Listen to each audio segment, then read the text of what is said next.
Hey guys, welcome back to another tutorial by Shayna's Home DIY and Crafts. In today's video, I'm going to be sharing with you how I make this t-shirt I'm wearing. If you want to see how I do so, keep watching. Here we have a medium-sized t-shirt, and I'm in the basement where I do all my craft. Do not judge the space. It's unfinished, okay? But this is where we do our craft. So here I am showing you the size of the shirt, and I did not show you how I created this image because I don't know why. So what I did earlier, if you guys notice, I put the heat press down. There's a trick to weed and heat transfer vinyl. If you put some heat on your heat press, just a little bit, not too much to melt your vinyl, then you pull it out and put your vinyl on the bed like I'm doing, but make sure it cool off a little bit first before you put it there. It will weed like butter. Look at that. You see what I'm doing? Literally weeding all over the place like butter, and that's because the surface is warm. Again, do not put it on a hot surface because it's heat transfer vinyl. It may ruin it and you have to recut it.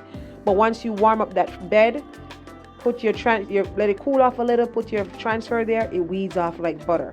And if you guys know, you know it's not easy to weed out HTV vinyl, which is heat transfer vinyl. It's hard to weed because it's cold, especially when it's cold. It's harder to weed. With some heat, it kind of warm it up and it makes it move more like that. So here I did create my design, and I like to save vinyl, so I don't just put stuff in a way and make a big print. So all that I'm doing here is extra work. You don't have to do all this. You could just create your design and then cut it out and press. I try to adjust my writing, my image and everything so I can save vinyl. Again, I'm only making one shirt. If I was making multiple shirts, then I wouldn't have time to do this because it would be too much cutting and a waste of your time. You wouldn't make any money. But this shirt was for myself. The other shirts that you can see on the counter, those are people's order. And I decided, you know what, I haven't made myself a shirt in a while, so why not just go ahead and make me a shirt for work? So that's why I'm doing this much cutting again, because I'm using a small piece of vinyl from my leftover leftover pieces. Okay, so once I finished cut up everything, I didn't have to do all this excess, but it's just me. It's therapeutic for me, and I did all of that because I wanted to. So once I'm done separating my vinyl and everything, I'm gonna go ahead and I'm gonna put my shirt on the heat press, and I'm gonna make sure it's lined up properly. This is how I do. I have one of those t-shirt measuring tool. I have a tape measurement. At this point, I'm so good at it where I literally eyeball it.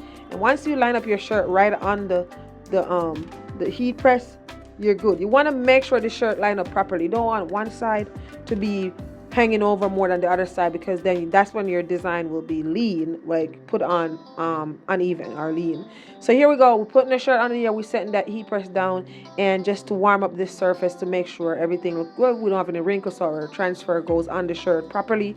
Versus when you put if it's not, the reason for doing this, if you put the transfer on the shirt all wrinkly and crunkly or whatever, then when you really put the shirt on, then it's not going to even or match up. You see what I'm saying?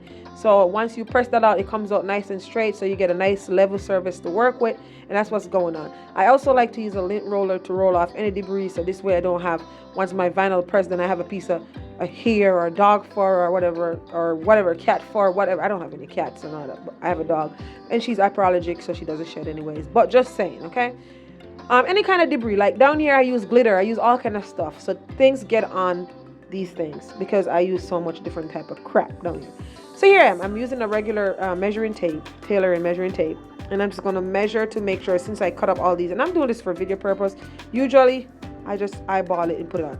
Now if your design was all in one piece, it's an easy piece. Boom, if you have those t-shirt ruler, put it on, slap it down, it's easier. So in this video, I'm making it way more complicated than it is if you're just starting to learn to make t-shirt. This is a video that's a little bit more complicated than it is for you if you just start making t-shirt. If you haven't just started making t-shirt, you know where I'm coming from about using scrap vinyl, okay? Because that's literally what we're using to make myself a t-shirt, scrap vinyl. Because I went up to Michael's to pick up a few things, and I haven't been to Michael's over a year because I'm trying to get out of making t-shirts. So whatever I have, I'm just using those. If I don't have it in stock, I do not get it. If somebody order a t-shirt and I don't have it in stock, usually I'll go up to Michael's, Hobby Lobby, and get it. Nowadays I said I don't have it, that's it.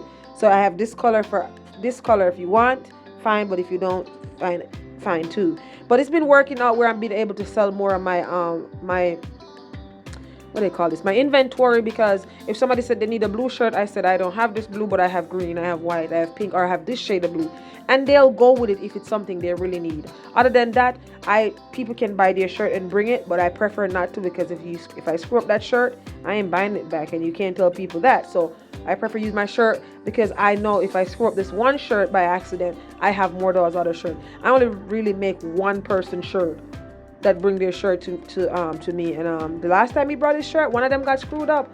I was using the handheld press, and it shifts, and the shit printed crooked. So, but he's cool, so like that, I gave that to him, so that's good. So this is really what your design would look like if you cut out everything and making it one piece. Like if you was using a whole nice piece of 11 by 11 vinyl, then this is what, is it 11 by 11? Yeah, 11 by 11 vinyl, or 12 by 12. I think it's 12 by 12. I don't remember. I buy them in big rolls, but that's what it would really look like. But we organize it, set it on the shirt, push it onto the heat press, and we want to make sure everything looks good. And once everything looks good, making sure the shirt didn't move. That's why I pulled that back out, so you guys can see everything didn't move. We send it, we press it, and this here is a cool peel. And because it's a cool peel, if you don't understand what I mean by cool peel, make sure you read your vinyls when you buy them, especially your heat transfer vinyl. Some are hot peel, some are medium warm peel, and some are cool peel. This was a cool peel, so I had to put it down to cool off, work on some other orders, and then once I was done, I went back for it, and now I'm peeling it off. The bad thing, what I did is, just to make the video for you guys, is I put it back on the heat press, which is warm. So you see, I have to be holding and peeling while I go along, because the heat will also lift back up the vinyl. So that's why I'm holding and pulling slowly. It ain't gonna come off, but that's why I'm doing that. So make sure you read your vinyl, whether it's cool or hot peel. And there you have it. That's just like that. We pull off all our transfer carrier sheet that goes in the garbage, and I'm gonna do a second press. At this point, you do not have to do another press, but I like to do another press. And my shirt is saying RRT, just tube it. It stands for Registered Respiratory Therapist, and just tube it means an endotracheal tube. So in case you don't understand what that means, that's what it means. Registered Respiratory Therapist, and I just have the Nike saying, and just tube it is an inside respiratory joke. So other people, the doctors, the nurses, some of the nurses, and the other RT, they will understand what RRT, just tube it means. All right, so here we go. Like I said, put it back onto the machine. After that, we give it another did I put it for the full 20 seconds? I think so, I did. I put it for a full 25 seconds. We are pressed in at 365 degrees for 25 seconds. And I love this heat press, but I also don't like it, but I like it. I like it at the pros and cons. So what I love about this heat press, I've been using it now over 2 years. And what I like about it is that it has its own timer, so I can do multiple things at the same time versus watching it. Because once the timer goes off, it will move and does its own thing, versus the other one that you have to watch. So this is what the shirt looked like once it was done. I put on a mannequin upstairs. It was raining. I love to bring it outside so you can get a better look at the natural light of the true color of the shirt, because in the basement it's a lot going on in the area, so you really can't see the shirt from the distraction of the other stuff. And not only from the distraction of the other stuff, you really can't see the true color of the shirt. So I like to bring it outside or more to natural light so you can see. Because I had a lot of customer too, and you show them pictures from downstairs of what it looked like. They're like, no. But once you bring it upstairs in the natural light and show them what it looks like, they're like, oh yeah, I love that. So that's what it looks like after I'm done, the true color to it.